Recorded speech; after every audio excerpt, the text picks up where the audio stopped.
All right, today we're jumping into a really important book, Jonathan Haidt's The Anxious Generation, to figure out how childhood, the very experience of being a kid, has been completely rewired in just the last couple decades. So, Haidt kicks things off with this really powerful question. Imagine a company offered to send your child on a mission to Mars, but they know nothing about child psychology and they don't really seem to care about safety. Would you let them go? Of course not. Well, Haidt argues that's exactly what we did when we handed kids smartphones and sent them into the virtual world, a totally alien environment they just weren't ready for. And this brings us to the absolute core of the argument, this huge paradox of modern parenting. We've managed to make two massive mistakes at the exact same time. We are overprotecting our kids in the real world, no more walking to school alone or unsupervised play, while simultaneously underprotecting them in the digital one. We've taken away the very experiences they need to grow, and at the same time expose them to unbelievable harms online. Okay, so how on earth did we get here? To really get it, we need to look at what Haidt calls the Great Rewiring. We're going to compare the kind of childhood most of us probably remember with the one that's taken its place, and really dig into what's been lost along the way. You know, there's this amazing story from the Biosphere 2 project. Scientists built this perfect, self-contained world for trees. They had the best soil, plenty of water, perfect sunlight, and the trees grew super fast. But they were weak, because inside that dome, there was no wind. They never had to face any stress, so they never developed the stress wood they needed to be strong. And then they just fell over. And that story, it's the perfect way to understand this concept of anti-fragility. See, kids aren't like fragile teacups. They're like those trees. They're anti-fragile. They don't just survive stress, they need stress. They need challenges, small risks, and even failures to grow strong, resilient, and confident. They need that wind. So, if you think about that idea of wind, you see this massive difference between two kinds of childhoods. The classic play-based childhood was just full of it, right? Unsupervised adventures, skinned knees, figuring out arguments with friends. But the new phone-based childhood, well, a lot of it is actually designed to remove all that friction, all that risk, all that wind.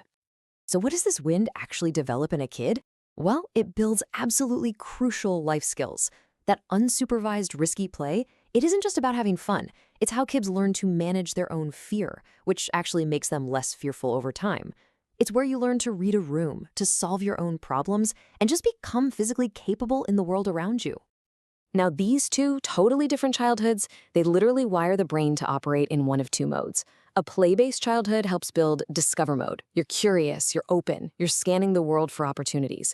But an overprotected, phone-based childhood promotes defend mode, anxious, constantly scanning for threats. And what you get is a generation that is neurologically wired for anxiety, and that wiring gets reinforced by 4 specific harms. So what is the actual cost here? What happens when you trade the real world for the virtual one? Haidt points to 4 foundational harms. These are the specific things that are rewiring our kids' brains for that anxious defend mode. These 4 harms are social deprivation, sleep deprivation, attention fragmentation, and addiction. And the really scary part is, they don't just happen on their own. Nope. They feed into each other, creating this pretty nasty downward spiral that's been fueling the mental health crisis we're seeing. Let's break them down. First up, social deprivation. And this one is a gut punch. As humans, we need rich, real face-to-face interaction to thrive. But just look at the numbers.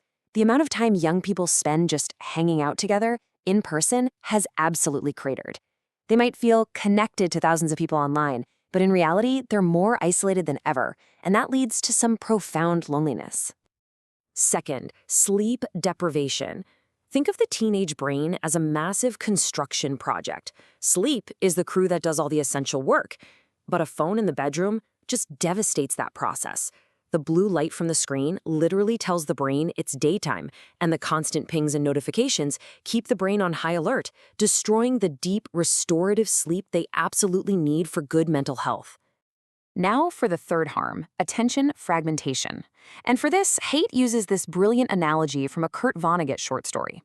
In the story, smart people are forced to wear an earpiece that blasts a loud noise every 20 seconds to keep them from thinking too deeply. Sound familiar? That is exactly what our phone notifications are doing, shattering our ability to focus, to get lost in something, to have a deep thought. It's basically training our brains for constant distraction. And finally, addiction. Let's be really clear here. These platforms aren't just engaging. They are engineered to be addictive. They use this model called the hooked loop. A trigger, like a notification, leads to an action, opening the app. And then comes the secret sauce, the variable reward. Just like a slot machine, you never know if the next scroll will bring a like or a fun video.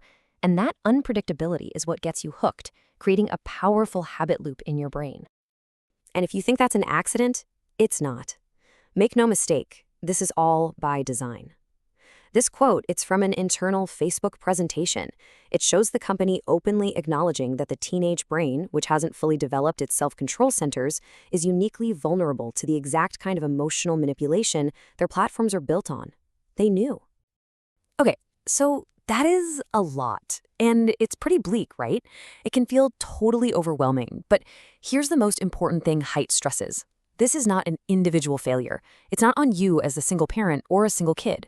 This is a collective action problem, and that means it can only be fixed with collective solutions. So let's look at the path forward. He lays out 4 big foundational reforms, and they're actually pretty straightforward. First, no smartphones before high school. Kids can have basic phones to call and text, but that's it. Second, no social media before age 16.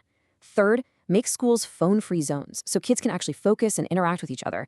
And fourth, we need a major cultural shift back toward more independence and free play for kids. So what would this actually look like for a kid growing up?